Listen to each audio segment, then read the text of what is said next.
The first frantic crackle over the emergency dispatch radio barely registered above the howling symphony of the storm that was tearing through Westland County. All units be advised, flash flood warnings upgraded to emergency level for the Maplewood Creek Basin. Multiple reports of rapidly rising water. All low-lying areas to be considered high risk. Standard procedure for a deluge of this magnitude. I was Captain David Miller, head of the County Police Crisis Response Team, and my afternoon had already been a blur of coordinating resources, rerouting traffic from flooded underpasses, and listening to the strained voices of my officers as they battled the elements. The rain hammered against the windows of the mobile command unit, a relentless barrage that mirrored the anxiety tightening in my chest. Another call, this one more urgent, cutting through the static. Command. This is Unit 7. We have a civilian report, unconfirmed possible entrapment at the Maplewood Creek Community Center. Repeat possible child entrapment basement level. Caller states the community center president, a Ms. Holloway, was seen locking the basement door from the outside minutes ago. Basement is reportedly taking on water.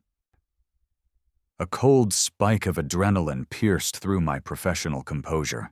Child entrapment. Flooding basement.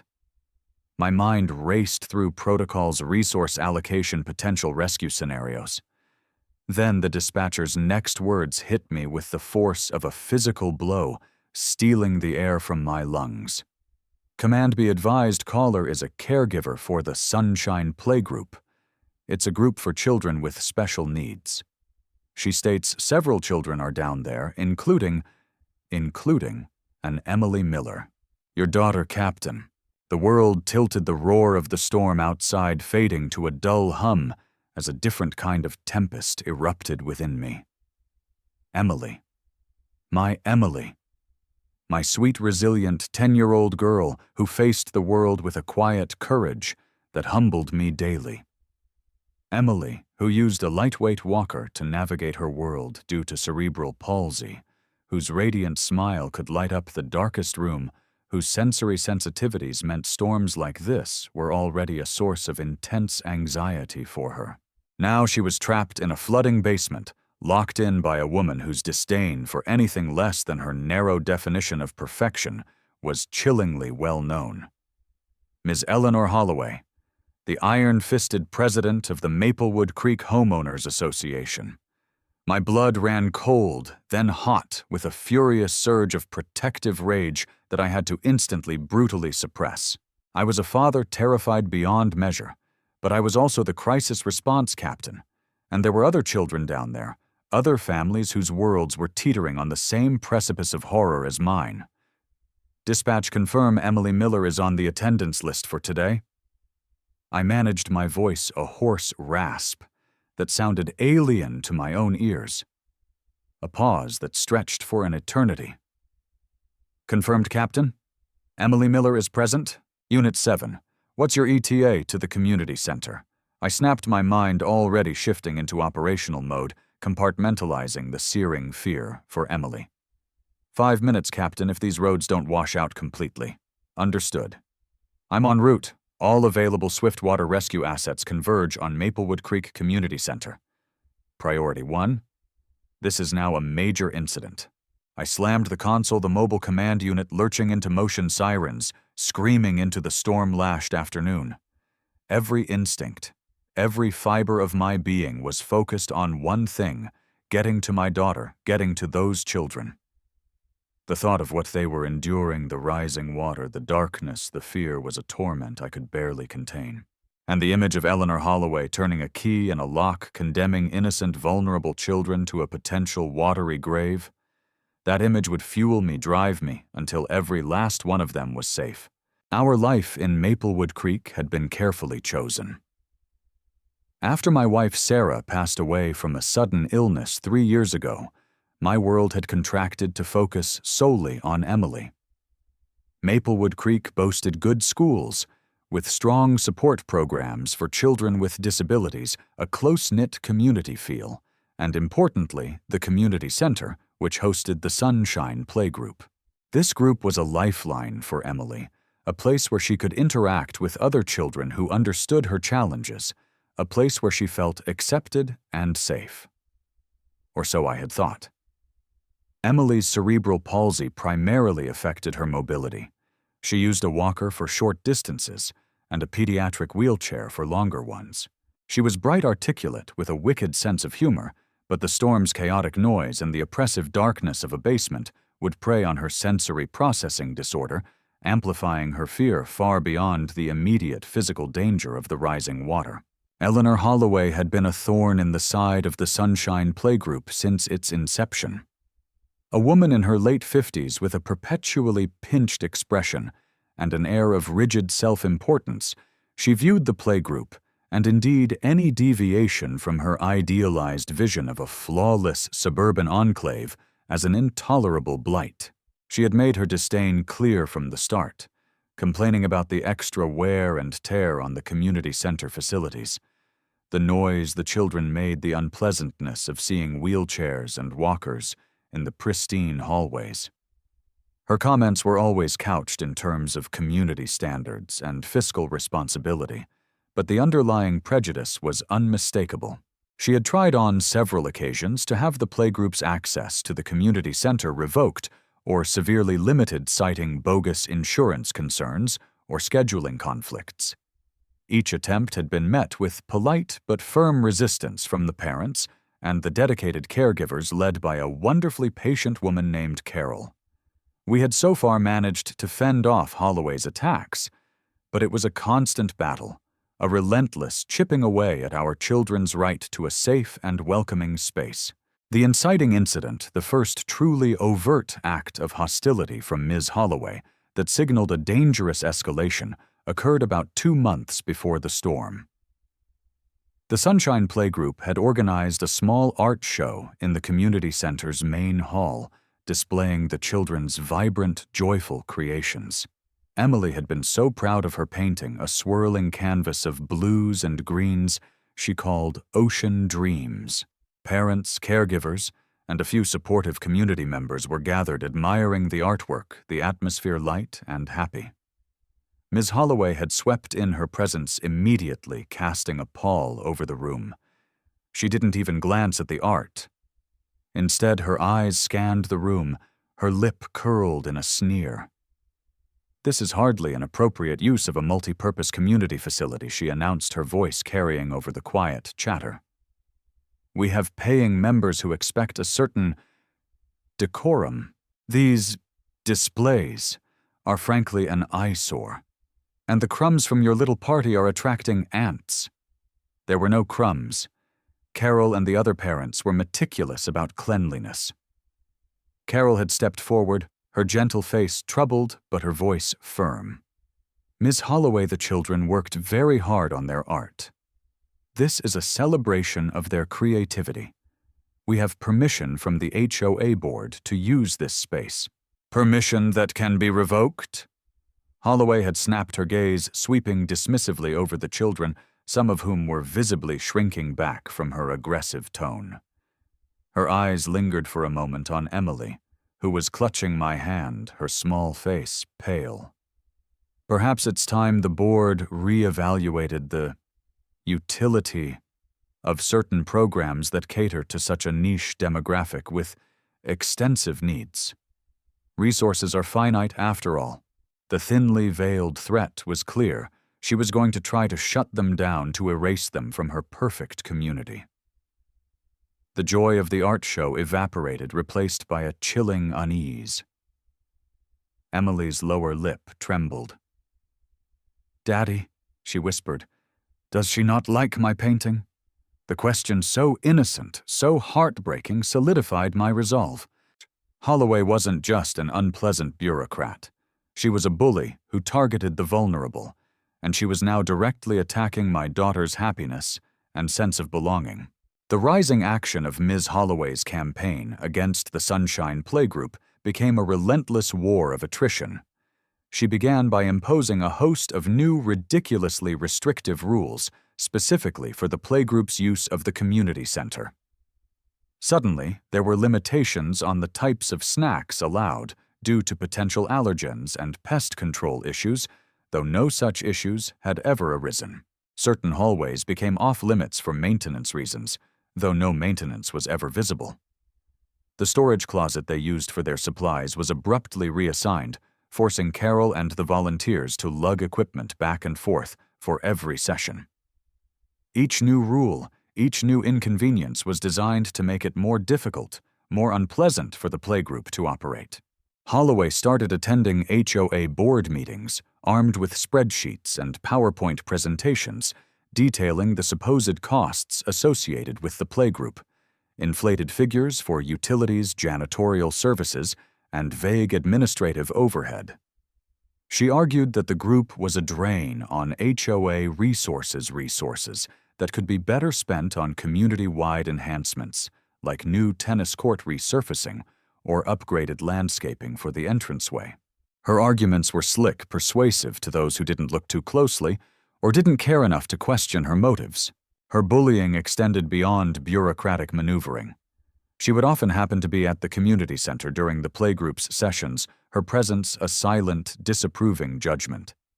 She'd make pointed comments to Carol loud enough for parents, and even some of the children to hear. "Are you sure that child should be attempting the stairs, Carol? It looks rather precarious." Or, "Goodness, what a racket." One would think a library would be a more suitable environment for some of these children. Her words were like tiny drops of acid eroding the children's confidence, making the parents feel unwelcome and defensive. One afternoon, she confronted a mother whose son Jamie had Down syndrome and sometimes expressed his joy with loud, happy vocalizations. Madame Holloway had said, her voice dripping with condescension, "You simply must do something about your child's outbursts. This is a shared space, not a therapy ward." The mother, reduced to tears, had pulled Jamie out of the playgroup the following week, unable to bear Holloway's constant scrutiny and public shaming. The loss of Jamie, a bright, cheerful boy, was a blow to all the children, especially Emily, who had considered him a good friend. The message was clear: conform to Holloway's narrow standards of acceptability, or be driven out. The next shocking incident, a clear act of endangerment, occurred during a particularly hot summer day. The community center's air conditioning, notoriously unreliable in the wing where the playgroup met, had failed. Carol had opened some windows and set up fans, but the room was still stifling. She politely requested that Ms. Holloway authorize a repair call. Holloway had waved her off. "It's an old unit, Carol. These things happen. The budget for repairs is already strained. Perhaps you should consider moving your group outdoors for the day." Outdoors in 95-degree heat with no shade was not an option for many of the children, especially those with medical conditions exacerbated by heat. Emily, in particular, wilted quickly in high temperatures. Carol then discovered that the main breaker for the air conditioning unit in their wing had been deliberately switched off. When she found Holloway and questioned her, Holloway had feigned ignorance. "A breaker? Oh dear, I wouldn't know anything about that. Perhaps it tripped due to overuse." But Carol had seen Holloway near the utility closet earlier that morning. It was a deliberate act of cruelty, putting the children's health at risk, simply to make their presence more intolerable. Carol managed to get the air conditioning working again by finding a sympathetic janitor, but the incident left everyone shaken. Holloway was capable of more than just petty harassment. She was willing to actively endanger vulnerable children to achieve her aims. The midpoint. The discovery that began to unravel Ms. Holloway's carefully constructed facade of respectable community leadership came about through my own growing unease and professional instincts. Her animosity towards the Sunshine Playgroup was so intense, so disproportionate, that it felt like more than just prejudice. It felt personal, almost pathological. Off-duty, I started doing some discreet digging into Eleanor Holloway's past. It wasn't an official investigation, just a concerned father using publicly available information and some of the research skills honed by my profession. What I found was disturbing. Before moving to Maplewood Creek and reinventing herself as an HOA president, Eleanor Holloway had been a mid-level administrator at a private care facility for adults with disabilities in another state. She had left that position abruptly under a cloud of unspecified allegations. Further digging revealed a sealed lawsuit filed by the families of several residents alleging neglect and discriminatory practices under her watch. The suit had been settled out of court with a non-disclosure agreement, but the pattern was chillingly familiar. This wasn't her first campaign against the vulnerable. She had a history, a documented inclination to abuse power and target those she deemed lesser. This information was dynamite. It wouldn't be admissible in an HOA meeting, not without breaking the seal on the lawsuit, but it fundamentally changed my understanding of the woman we were dealing with. She wasn't just a difficult personality. She was a predator who hid behind rules and regulations. I shared my findings carefully and discreetly with a few other concerned parents and Carol. We knew we had to be even more vigilant. The lead-up to the storm and the horrifying events at the community center was fraught with tension. Holloway, perhaps sensing that some parents were becoming more organized in their opposition to her, or perhaps emboldened by her past successes in driving out those she disapproved of, seemed to grow more desperate and erratic in her attempts to dismantle the Sunshine Playgroup. She had managed to convince the HOA board through a series of misleading statements about insurance liabilities and renovation plans to temporarily close for urgent repairs, the usual ground-level room the playgroup used at the community center. The urgent repairs, of course, never materialized. Instead, Carol was grudgingly offered the basement room as a temporary alternative.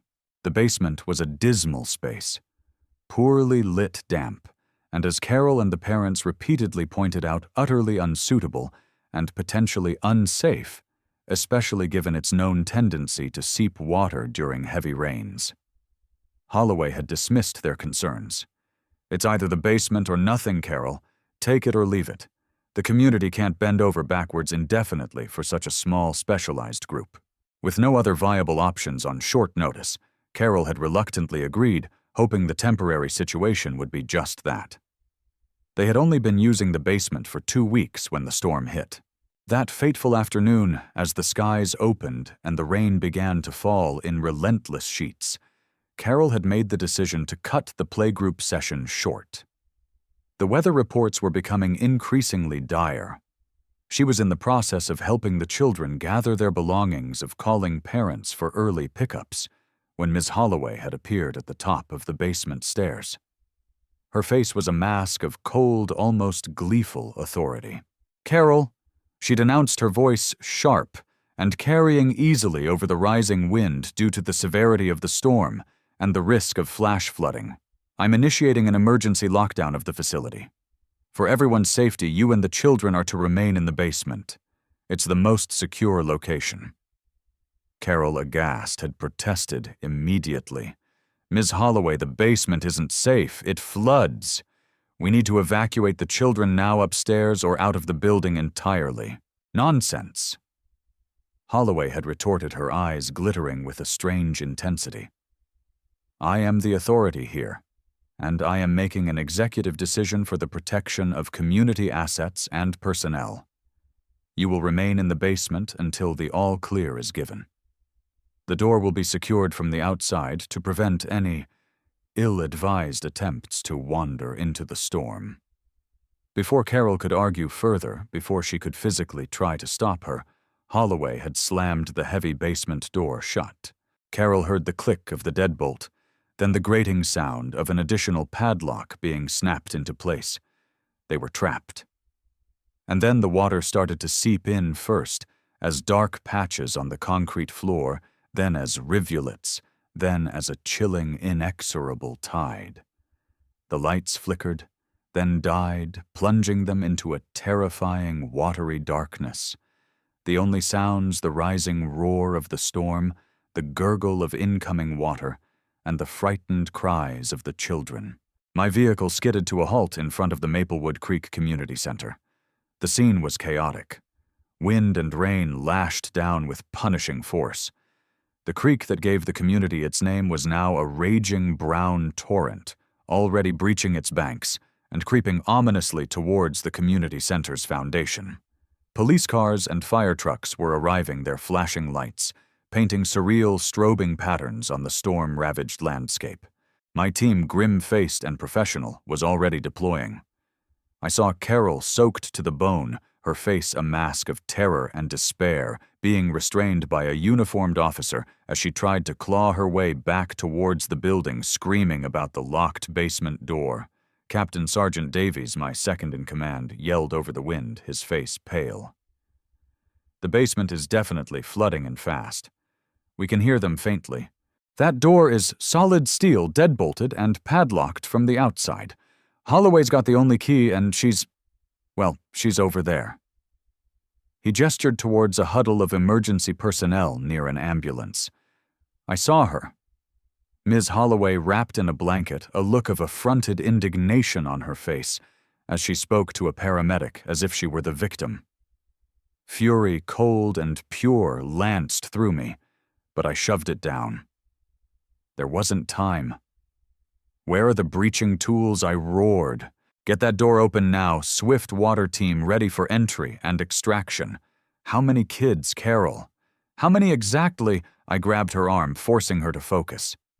"7, Captain," she sobbed. 7 children, including Emily, and Mrs. Peterson, the other volunteer. Oh God, the water was rising so fast. They're so scared. 7 children. 7 vulnerable lives, including my own daughters, dependent on our speed, our skill, our courage. The image of Emily trapped in the dark, the cold water swirling around her walker, her small face tight with terror, flashed through my mind. I pushed it away. I was Captain Miller now. I had a job to do. The breaching team hit the door with a hydraulic ram.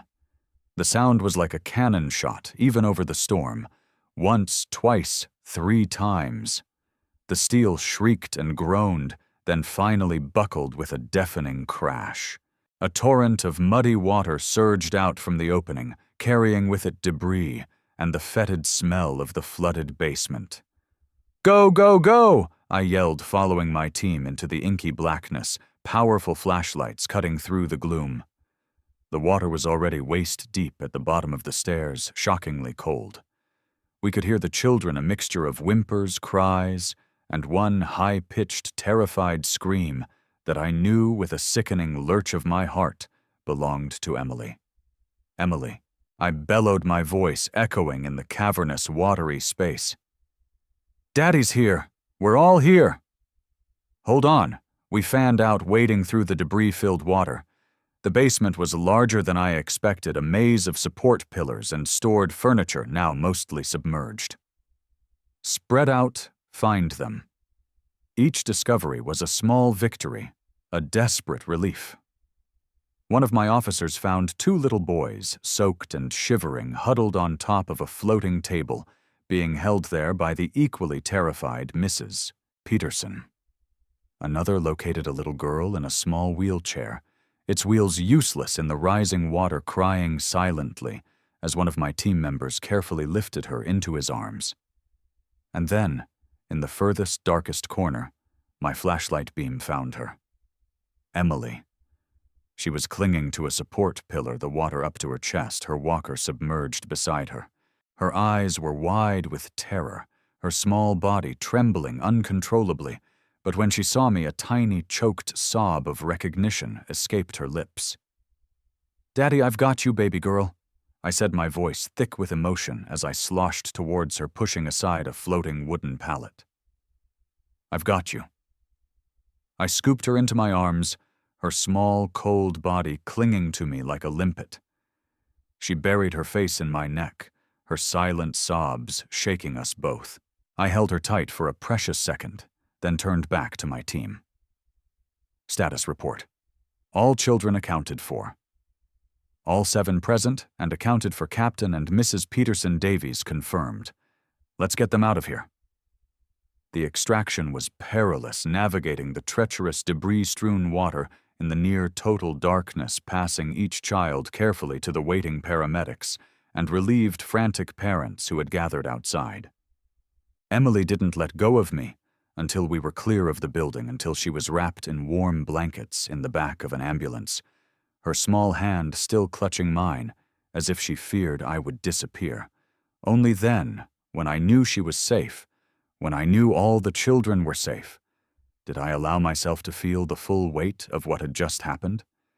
The icy grip of fear slowly giving way to a towering righteous anger. I turned my attention to Ms. Eleanor Holloway. She was still by the ambulance, attempting to portray herself as a concerned community leader caught in an unfortunate natural disaster. Such a tragedy, she was saying to a bewildered-looking young police officer. Thank heavens for our brave first responders. I did my best to ensure everyone was in the safest possible location during the storm's peak. I strode towards her, my wet uniform clinging to me, my face set like granite. The young officer saw me approaching and instinctively stepped back. Ms. Holloway turned, her expression shifting from feigned concern to her habitual look of disdain when she saw me, perhaps not immediately recognizing me out of my usual civilian attire or in the chaos. Captain Miller, she said, a hint of impatience in her voice. I trust your people have everything under control. This has been quite an ordeal for the community. Ordeal, Ms. Holloway? I said, my voice dangerously quiet. An ordeal is what those children just endured, locked in a flooding basement, terrified for their lives. An ordeal is what my daughter Emily experienced, thanks to you. Her eyes widened slightly as the pieces clicked into place. The name Emily Miller, my presence here in a command capacity. But her arrogance didn't falter. I resent your tone, Captain. I acted in accordance with emergency protocols to protect facility assets and ensure everyone remained accounted for. If the basement flooded unexpectedly, that is hardly my fault. It's an act of God. Locking vulnerable children and their caregivers in a known flood-prone basement against their will with no means of escape during a declared flood emergency is not an act of God, Ms. Holloway. I stated, my voice like ice. It's a criminal act. A despicable, cowardly criminal act. I pulled out my handcuffs, the cold steel glinting in the emergency lights. Eleanor Holloway, you are under arrest for multiple counts of attempted homicide, kidnapping, reckless endangerment, and false imprisonment. You have the right to remain silent. I strongly advise you to use it. Her face finally crumpled. The arrogance, the disdain, the carefully constructed facade of respectability, it all dissolved, replaced by a raw, sputtering disbelief, then a dawning terror as the cuffs clicked shut around her wrists. This is outrageous. You can't do this. I am the president of the Maplewood Creek HOA. I have rights, I have a lawyer. You can tell him all about it from your jail cell. I said, my voice devoid of emotion, as I handed her over to two of my officers. The gathered crowd of parents, neighbors, and emergency personnel watched in stunned silence as Eleanor Holloway, the tyrant of Maplewood Creek, was led away in disgrace, her reign of terror brought to an end not by an HOA vote, but by her own monstrous cruelty. The immediate aftermath was a maelstrom of activity and emotion. The children, including Emily, were transported to the hospital for evaluation. Miraculously, none suffered serious physical injuries beyond mild hypothermia and a few scrapes, but the psychological trauma was profound. Emily clung to me, her small body racked with shivers that had little to do with the cold. She spoke in whispers, recounting the horror of the rising water, the darkness, the terrifying sounds, her fear that I wouldn't find them. Holding her, comforting her, was the only thing that mattered in those first few hours. The other parents were a mixture of incandescent rage towards Holloway and overwhelming relief that their children were safe. Carol and Mrs. Peterson, heroic in their efforts to keep the children calm and protect them in the basement, gave tearful, detailed statements that painted a damning picture of Holloway's deliberate actions. The investigation moved swiftly. The Maplewood Creek Community Center was declared a crime scene. Detectives interviewed everyone involved. The heavy-duty padlock Holloway had used was recovered. My own statement, along with those of my team members who had participated in the rescue, corroborated Carol's and Mrs. Peterson's accounts. The previous information I had uncovered about Holloway's past, her history of alleged neglect and discrimination at the care facility, was now officially part of the investigation, establishing a clear pattern of behavior.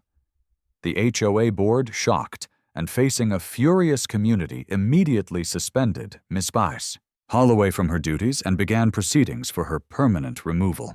The legal case against Eleanor Holloway was formidable. The charges were severe: 7 counts of attempted second-degree murder, reflecting the extreme indifference to human life, 7 counts of kidnapping for unlawfully confining the children, and multiple counts of reckless endangerment and false imprisonment. Her initial attempts to portray herself as a well-meaning authority figure who had simply made an error in judgment during a crisis were systematically dismantled by the evidence. The fact that she had been repeatedly warned about the basement's propensity to flood, her deliberate act of locking the door from the outside with a padlock, her history of animosity towards the Sunshine Playgroup, it all pointed to a malicious intent, a chilling disregard for the lives of vulnerable children. The media coverage was intense locally and even nationally. HOA president charged with attempted murder of disabled children screamed the headlines. The story tapped into a primal fear, a collective outrage at the abuse of power and the targeting of the innocent. Maplewood Creek became for a time the epicenter of a debate about community responsibility, prejudice, and the systems that allow individuals like Holloway to gain and abuse authority.